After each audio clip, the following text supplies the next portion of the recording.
حضرت علی رضی اللہ تعالیٰ عنہ نے فرمایا، اللہ پاک سے کبھی نا امید مت ہونا، کیونکہ وہ قطرہ مانگنے پر بھی سمندر عطا کر دیتا ہے۔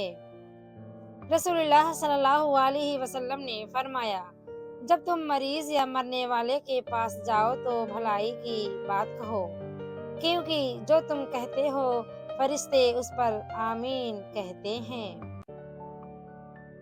حضرت علی رضی اللہ تعالیٰ عنہ نے فرمایا، اللہ تمہاری زبان کو مانگنے کی ہمت تب دیتا ہے جب وہ تمہاری دعاؤں پر راضی ہونا چاہتا ہے۔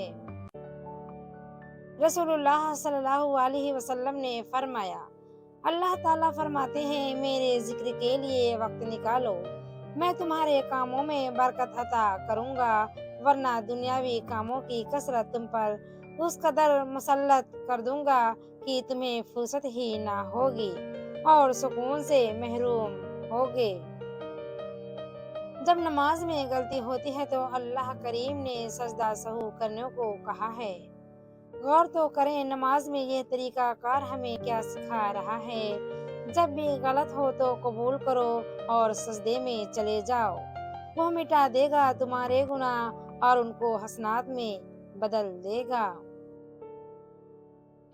حضرت صلی اللہ علیہ وسلم نے فرمایا، 7 آدمی قیامت کے دن رحمت الہی کے سائے تلے ہوں گے، ان میں سے ایک وہ شخص ہے جس نے اللہ کو خلوت میں یاد کیا اور اس کی محبت اور خشیت سے اس کی آنکھوں سے آنسو جاری ہو گئے۔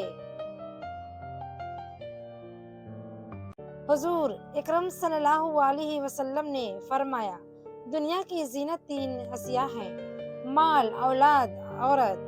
آخرت کی زینت 3 چیزیں ہیں، علم، تقوی، صدقہ۔ بدن کی زینت 3 چیزیں ہیں، کم سونا، کم کھانا، کم بولنا۔ عقل کی زینت 3 چیزیں ہیں، صبر، شکر، خاموشی۔